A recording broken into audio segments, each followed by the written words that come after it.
Bismillahirrahmanirrahim. Assalamualaikum warahmatullahi wabarakatuh. Ya Sobat Miftah, jumpa lagi dengan saya Miftah di channel Miftah Rahman.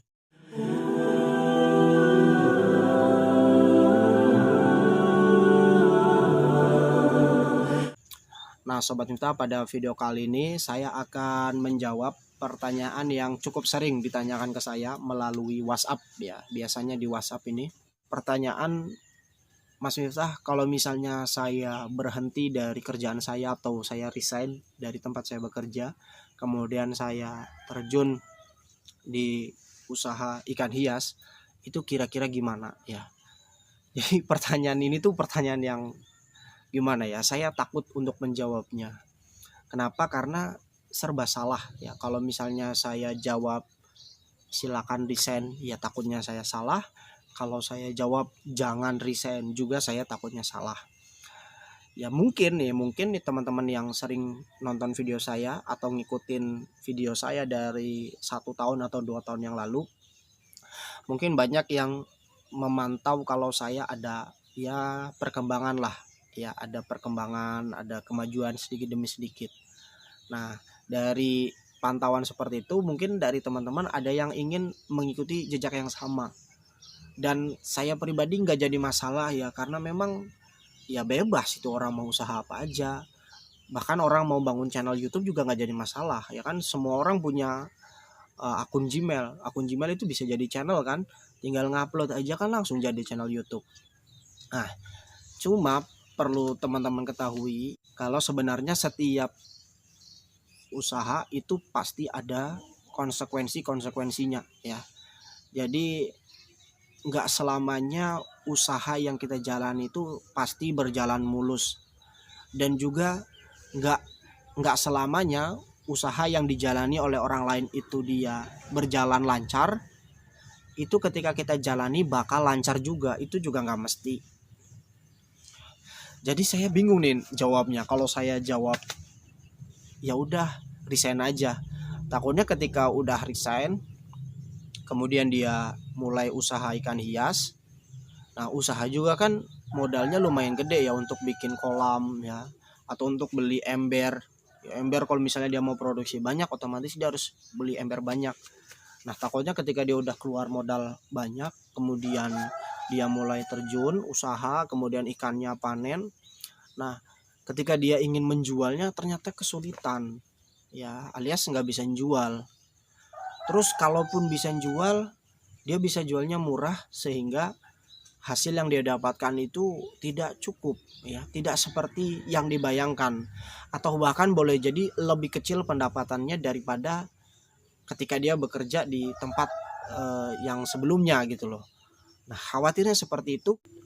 Saya takut orangnya kecewa. Karena apa? Karena dia dapat saran untuk resign itu dari saya. Itu satu ya, saya takut seperti itu.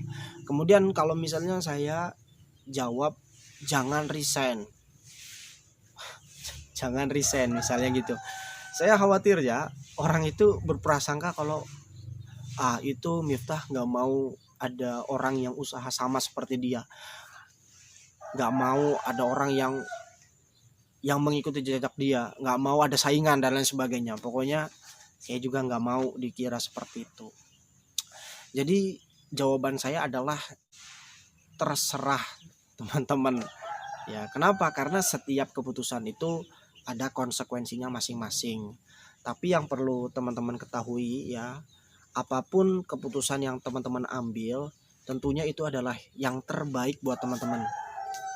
Sekalipun misalnya teman-teman resign ternyata malah hasilnya tidak memuaskan, itu pun sebetulnya yang terbaik buat teman-teman. Saya teringat sabda Nabi Muhammad SAW, Innallaha la yaqdi lil mu'min qada'an illa kana khairan lahu. Sesungguhnya Allah tidak akan menetapkan suatu keputusan, suatu takdir bagi seorang mukmin illa kana khairan lahu, melainkan itulah yang terbaik untuk dirinya ya. Jadinya intinya apapun yang teman-teman ambil keputusannya, baik itu mau resign atau nggak jadi resign ya, tetap kerja di tempat sebelumnya, di tempat teman-teman, itu udah keputusan yang terbaik menurut Allah Subhanahu wa Ta'ala. Jadi nggak jadi masalah teman-teman mau resign atau enggak. walaupun ketika resign ternyata bangkrut misalnya, itu juga udah yang terbaik gitu loh. Ya karena nggak ada takdir yang jelek gitu, nggak ada takdir yang benar-benar buruk untuk orang itu. Ya setiap takdir, setiap ketentuan dari Allah Subhanahu Wa Taala itu pasti mengandung hikmah, jadi nggak jadi masalah. Tentunya ya bagi orang-orang yang beriman, ya dia harus banyak-banyak berdoa ya, terutama untuk mengambil keputusan itu kan ada tuntunannya untuk sholat istikharah ya, sholat untuk mengambil keputusan di antara dua keputusan ya, dua pilihan, tinggal sholat istikharah, doa istikharah, kemudian pilih salah satu. Nah insya Allah apa yang dia pilih itu adalah yang diridhoi oleh Allah Subhanahu Wa Taala. Jadi seperti itu teman-teman. Nah kalau saran saya, ini mah saran saya aja ya, kalau misalnya teman-teman yang sekarang lagi kerja ya, baik itu di PT atau di tempat-tempat yang ya bisa dibilang kerjanya itu kerja yang capek lah, waktu yang tersita cukup banyak, fisiknya juga bikin capek ya, pokoknya bikin capek gitu. Lebih baik jadikanlah ikan hias ini yang pertama itu sebagai hiburan terlebih dahulu ya. Jadi mulailah dengan modal yang paling kecil ya, cuma sekedar ember misalnya. Kemudian nah kalau misalnya udah jadi awalnya jadi hiburan dulu nih, tapi ketika ikan banyak kemudian dijual ternyata laku, ya udah jadiin sebagai sampingan aja, sebagai sambilan aja. Nah ketika ternyata bagus ya, ternyata penjualannya lumayan, mudah untuk dijual, nah baru teman-teman pikir kalau misalnya saya resign kira-kira bisa memaksimalkan usaha ini apa enggak. Kalau emang nyatanya bisa, ya silakan resign. Tapi kalau dari awal membangun usaha ikan hias itu dari resign terlebih dahulu, yaitu sangat beresiko, walaupun tentunya bisa juga ya, karena setiap keputusan ya ada resikonya. Jadi seperti itu Sobat Miftah untuk jawaban saya.